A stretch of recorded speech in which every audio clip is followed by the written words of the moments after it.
जगन सिंह, शत्रु के उस अय्यार की कोठरी के आगे सुरक्षा बढ़ा दो। और भूपेंद्र सिंह, तुम चंडीलाल की कोठरी के आगे पहरा कड़ा कर दो। याद रहे, कोई भी व्यक्ति चंडीलाल से मिल न पाए। अगर जरा सी भी चूक हुई तो सजा के हकदार तुम दोनों होगे। ये महाराज का आदेश है। जो हुकुम।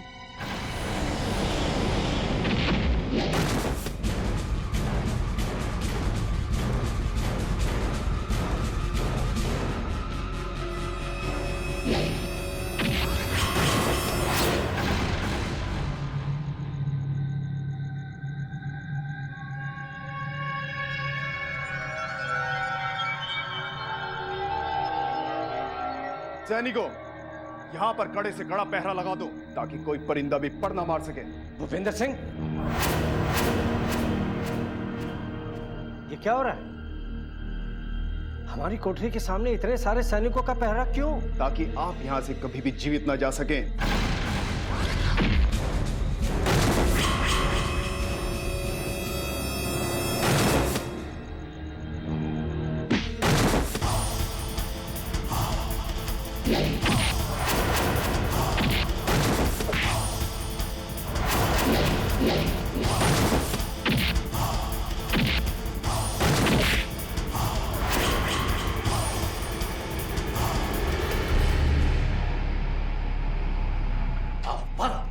तुम इस रास्ते से निकल जाओ, हम चंडी को लेकर अभी आते हैं। जाओ।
रमल की गणना और ग्रहों की चाल दोनों का संकेत यही है कि चंडीलाल के भाग्य में अभी भी राजयोग है, किंतु वो चुनारगढ़ की कारागार में बंदी है और उसके छूटने की सूचना अभी तक नहीं मिली। क्यों?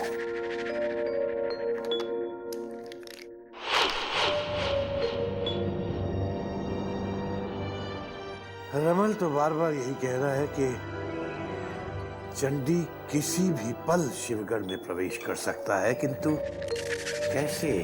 चंडीलाल चुनारगढ़ के कारागार से भाग निकले। नहीं, ये नहीं हो सकता। कहीं तुम्हें कोई भ्रम तो नहीं हुआ है चपला? दुर्भाग्य से ये कोई भ्रम नहीं बल्कि सच्चाई है महाराज।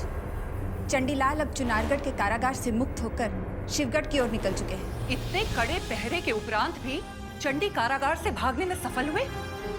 हमारे पहरेदार क्या सोए हुए थे जो उनकी आंखों में धूल झोंक के चंडी इतनी सरलता से वहां से भाग निकले? पहरा देने वाले सिपाही बद्रीनाथ की शक्ति के आगे विवश हो गए थे महारानी जी। न जाने अचानक कहां से बद्रीनाथ कारागार में घुस आए और हमारे सिपाहियों को घायल करके चंडी को वहां से ले गए। चुनारगढ़ के कारागार से चंडी को भगाकर शत्रु ने हमारा जो अपमान किया है उसे भुलाना असंभव है रानी चंद्रकांता, जो अब हमें दोबारा से युद्ध करने पर विवश करने लगा है। युद्ध का समय फिर से आरंभ होने वाला है महाराज। शत्रु ने चुनारगढ़ की सीमा को लांघकर स्वयं अपनी मृत्यु को पुकारा है। लगता है महाराज शिवदत्त का अंतिम समय निकट आ गया है, इसीलिए वो बार बार हमें युद्ध करने के लिए उकसा रहे हैं।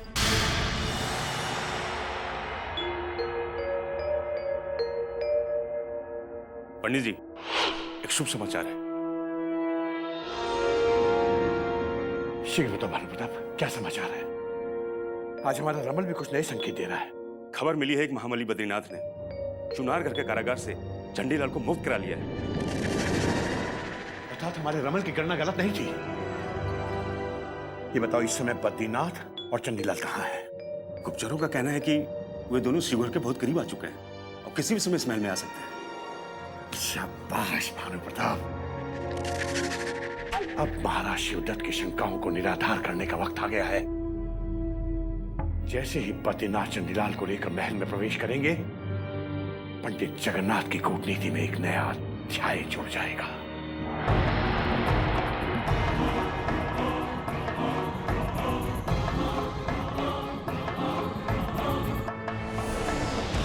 पंडित जी। बद्री, गुरुदेव। आओ चंडी, शिवगढ़ राज्य में तुम्हारा स्वागत है। आपको जो वचन दिया था वो हमने निभा दिया पंडित जी। चुनारगढ़ के कारागार से चंडीलाल को मुक्त करा के हम शिवगढ़ के महल में ले आए हैं। तुम्हारे साहस और तुम्हारी शक्ति पर हमें गर्व है बद्री। तुम्हारे अलावा ये कार्य और कोई नहीं कर सकता था। तुमने असंभव को संभव करके दिखा दिया है। आपका कहना बिल्कुल सत्य है गुरुदेव। मैंने बद्रीनाथ जैसा महाबली अपने जीवन में कभी नहीं देखा। गुरुदेव, चुनारगढ़ के कारागार में बंदी होने के पश्चात मैंने तो हमेशा हमेशा के लिए अपने मुक्त होने की सारी आशाएं छोड़ दी थी, किंतु महाबली बद्रीनाथ ने मुझे मुक्त कराकर जो चमत्कार दिखाया उसे मैं अपने जीवन भर नहीं भूल सकता। वो सब तो ठीक है चंडी, किंतु एक बहुत ही महत्वपूर्ण बात का तुम्हारे लिए जानना बहुत जरूरी है। मैंने बद्रीनाथ को भेजकर तुम्हें चुनारगढ़ के कारागार से छुड़वा तो लिया है, किंतु मेरे इस निर्णय से महाराज शिवदत्त प्रसन्न नहीं है। उन्हें लगता है कि चूंकि तुमने महाराज वीरेंद्र सिंह के साथ इतना लंबा अरसा व्यतीत किया है, इसलिए शायद तुम हमारे मित्र नहीं हो सकते। गुरुदेव, महाराज शिवदत्त का कहना गलत नहीं है। यदि मैंने अपने कूटनीति का उपयोग नहीं किया होता तो पिछले चुनारगढ़ के युद्ध में निश्चित रूप से महाराज वीरेंद्र सिंह की करारी हार होती। किंतु इन सब के पश्चात भी मुझे वो सम्मान नहीं मिला जिसका मैं हकदार था गुरुदेव। यदि आवश्यकता पड़ी तो अब मैं महाराज शिवदत्त के लिए अपनी गर्दन भी कटवाने के लिए तैयार हूं। नहीं चंडी नहीं, हमें तुम पर पूरा भरोसा है, किंतु अब तुम्हें कुछ ऐसा करके दिखाना होगा कि महाराज शिवदत्त के मन में भी तुम्हारा वो स्थान बन जाए जिसके तुम असली हकदार हो। ठीक है गुरुदेव, तो मैं उन्हें चुनारगढ़ के उन गुप्त रहस्यों का भेद बता सकता हूं जो मेरे सिवा कोई नहीं जानता।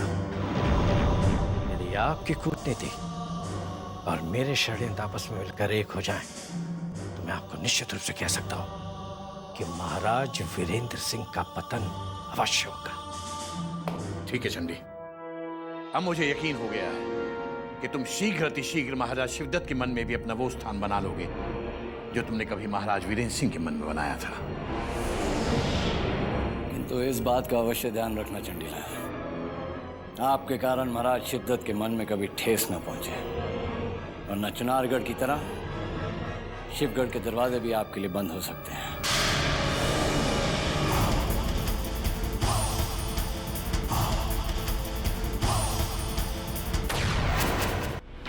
हुजूर, हुजूर, हुजूर, हुजूर, आप लुट गए, बर्बाद हो गए। आपने क्या सोचा था और क्या हो गया? नाजिम, तुम यूं ही पहेलियां बुझाते रहोगे या कुछ बोलोगे भी? अभी अभी पता चला है कि चंडीलाल को चुनारगढ़ के कारागार से महाबली बद्रीनाथ ने आजाद करा लिया है। बद्रीनाथ ने चंडीलाल को आजाद करा लिया? तुम हमेशा बुरी खबर लेके आते हो। शीघ्र बताओ, अब चंडीलाल कहाँ है? हुजूर, चंडीलाल महल के मेहमान खाने में आराम फरमा रहे हैं और पंडित जगन्नाथ उनकी खातिरदारी कर रहे हैं। नाज़िम, तुम हमेशा मनहूस खबर लेके आते हो। अब अगर तुमने एक भी मनहूस खबर सुनाई तो मैं अपने इन्हीं हाथों से तुम्हें सूली पे चढ़ा दूंगा। अहमद की कोई खबर?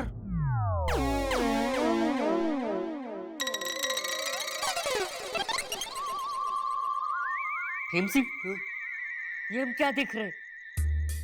हमने तो सुना था अहमद चाचा चुनारगढ़ के कारागार में शहीद कर दिए गए थे। फिर ये कौन है? बलवंत सिंह, ये अहमद चाचा का भूत तो नहीं है? लेकिन इस भूत का हमारे इस राजमहल में क्या काम है और ये इधर ही क्यों आ रहा है? तुम कौन हो? आप मुझे नहीं पहचानते नन्हे खजूर? खजूर? आप हमारी तौहीन कर रहे हैं। हम खजूर नहीं, नन्हे हुजूर हैं। आप जरा हमारा नाम इज्जत से लीजिए। वही तो कह रहा हूँ नन्हे हुजूर। आप लोग मुझे भूत क्यों समझ रहे हैं? आपको पता नहीं? अरे इस महल के चारों ओर आपके नाम की अफवाह फैली हुई है कि आपको चुनारगढ़ के कारागार में जिंदा दफना दिया गया है। हाँ? आपकी बीवी ने आपके नाम की 10वीं की फातिहा भी पढ़ ली। हाँ? और आपकी बीवी दूसरा निकाह करने का तैयारी भी कर रही है। ला हौल वला कुव्वत। अब अगर ये बात सच साबित हुई, हम तुम्हारे अब्बा हुजूर को अपना इस्तीफा सौंप देंगे। जरूर ये खबर उन्होंने ही फैलाई होगी। अब मैं कोई बुरी खबर आपको नहीं सुनाऊंगा, वरना आप मुझे सूली पे चढ़ा दोगे। नहीं चाहूंगा सूली पे। आगे तो बोलो। हुजूर, अब जो खबर आपको मैं सुनाने जा रहा हूँ उसे सुनकर आप भी फूट फूट कर रोने लगेंगे। आपकी खिदमत करते करते मेरा दोस्त अहमद शहीद हो गया। ऐसा नहीं हो सकता। अहमद हमें छोड़कर नहीं आ सकता। लेकिन छोड़कर चला गया हुजूर। अगर वो जिंदा रहता तो महाबली बद्रीनाथ जरूर उसे अपने साथ लेकर आते हैं। आपकी वजह से मेरा दोस्त शहीद हुआ है हुजूर। अब मैं अपने दोस्त के बिना अकेले कैसे जिंदा रहूंगा? अहमद! हुजूर, हुजूर, देखिए हुजूर, मैं जिंदा लौट आया हूँ। नाज़िम हुजूर, हम कहीं कोई स्वप्न तो नहीं देख रहे हैं? मैं देखता हूँ हुजूर। अरे ये तो अपना अहमद ही है। हाँ हुजूर, आप जो देख रहे हैं वो हकीकत है, लेकिन आप लोगों ने मुझे मुर्दा समझ लिया था। मैंने नहीं अहमद, मैंने नहीं। नाजिम ने तुम्हें मुर्दा घोषित कर दिया था।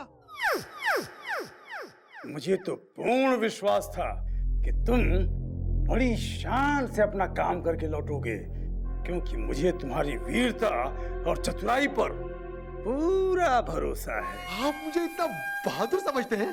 अरे हुजूर ही क्या, शिवगढ़ की सारी प्रजा तुम्हारी बहादुरी पर फिदा है। और तो और हुजूर कीमती उपहारों से तुम्हारी झोली भी भर देंगे। अहमद, हम स्वयं को जैसे ही शिवगढ़ और चुनारगढ़ का महाराजा घोषित करेंगे, तत्काल तुम्हें अपना सेनापति नियुक्त कर देंगे। लेकिन इससे पहले मुझे पंडित जगन्नाथ से निपटना है, जिसने चंडीलाल को राज अतिथि घोषित कर रखा है। महाराज शिवदत्त के हृदय में स्थान बनाए बिना कोई भी लक्ष्य पूर्ण नहीं होगा चंडी। इसलिए कोई ना कोई चाल तो चलनी ही पड़ेगी।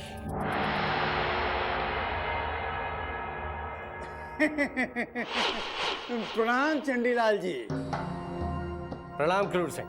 स्वागतम स्वागतम स्वागतम। आपका हार्दिक स्वागत है। बहुत अच्छा निर्णय लिया आपने कि चुनारगढ़ को छोड़कर शिवगढ़ में चले आए। सत्य कहता हूँ, आपके आ जाने से हमारी आधी चिंताएं समाप्त हो गई हैं। परंतु वो कैसे? चंडीलाल जी, अब क्या बताऊं, महाराज शिवदत्त के सारे कार्य मुझे ही करने पड़ते हैं। सत्य कहता हूँ, यदि एक दिन के लिए भी महल से बाहर चला जाता हूँ तो सारे महत्वपूर्ण कार्य ठप पड़ जाते हैं। आपके कहने का मतलब ये है कि महाराज आपसे पूछे बिना कोई भी कार्य नहीं करते? और नहीं तो क्या, महाराज को सारी कूटनीतिक चालें मैं ही तो बताता हूँ। परंतु ये कार्य तो पंडित जगन्नाथ जी का है। पंडित जगन्नाथ, चंडीलाल, छोटा मुंह और बड़ी बात। अब जब आप इस महल में आ ही गए हैं तो आपसे क्या छुपाना। पंडित जगन्नाथ की जो कूटनीतिक समझ है वो उन्हें कौन देता है? बोलिए बोलिए तो। आप? हाँ, बिल्कुल सही पहचाना है आपने। किंतु क्या है कि अपने मुंह से अपनी प्रशंसा करना हमें जरा अच्छा नहीं लगता। बिल्कुल ठीक कहा आपने। आप तो काफी ज्ञानी हैं। धन्यवाद धन्यवाद चंडीलाल जी, धन्यवाद। किंतु आप जितना नहीं। अब जब आप इस महल में आ ही गए हैं तो हम कार्य आधा आधा बांट लेंगे। और एक सत्य आपको और बता दूं कि आप जो यहाँ आए हैं उसके लिए मैंने महाराज शिवदत्त से आपकी इतनी प्रशंसा की, इतनी सिफारिश की कि वो आपको बुलाने के लिए उन्हें विवश होना पड़ा। क्रूर सिंह! प्रणाम पंडित जी। प्रणाम। प्रणाम पंडित जी, आइए आइए, पधारिए पधारिए। मैं आप ही की प्रशंसा कर रहा था चंडीलाल जी से। क्यों चंडीलाल जी? वो सब हम अपने कानों से सुन चुके हैं क्रूर सिंह। अब बताओ फिर से, क्या कह रहे थे तुम? चंडीलाल को किसने बुलाया है? आपने। और महाराज के सामने कूटनीति से काम लेने का आग्रह कौन करता है? आप और कौन? अपनी मनुष्य शक्ल लेकर अब कभी हमारे सामने मत पड़ना। जाओ। जी प्रणाम पंडित जी, प्रणाम चंडीलाल जी। प्रणाम।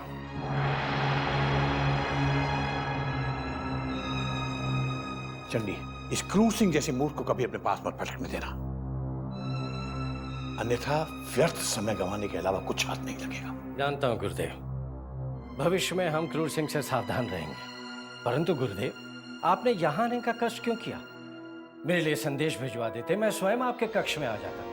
कहिए, मेरे लिए क्या आदेश है? आदेश की बात नहीं है चंडी, हम तुम्हें सिर्फ ये बताने आए हैं कि महाराज शिवदत्त के साथ तुम्हारी भेंट निश्चित हो गई है। कल शाम सूर्यास्त से पहले पहले तुम्हें महाराज शिवदत्त से मिलना है।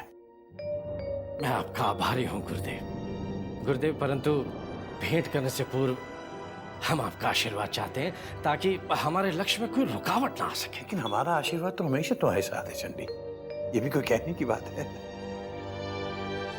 हमें लगता है कि तुम्हारी सारी अभिलाषाएं पूरी होने का समय आ गया है। जो सम्मान तुम्हें चुनारगढ़ में कभी प्राप्त नहीं हुआ, शिवगढ़ में अवश्य प्राप्त होगा। बस चंडी, इस बात का ध्यान रखना कि तुम्हें महाराज शिवदत्त के सामने चुनारगढ़ की उन गुप्त रहस्यों का पर्दाफाश करना है जिन्हें और कोई नहीं जानता। गुरुदेव, आप निश्चिंत रहें। जब मैं उन्हें वो भेद बताऊंगा तो उसे पाने के पश्चात महाराज शिवदत्त बिना तलवार उठाए अपने चुनारगढ़ को महाराज वीरेंद्र सिंह से वापस छीन लेंगे। हमारा रमल भी यही कहता है चंडी। यदि तुम्हारे गुप्त भेद और हमारी कूटनीति का सही तालमेल बैठ गया तो हम बिना रक्त बहाए महाराज वीरेंद्र सिंह और उनकी समस्त शक्तियों का विनाश करके चुनारगढ़ पर पुनः विजय प्राप्त कर सकते हैं।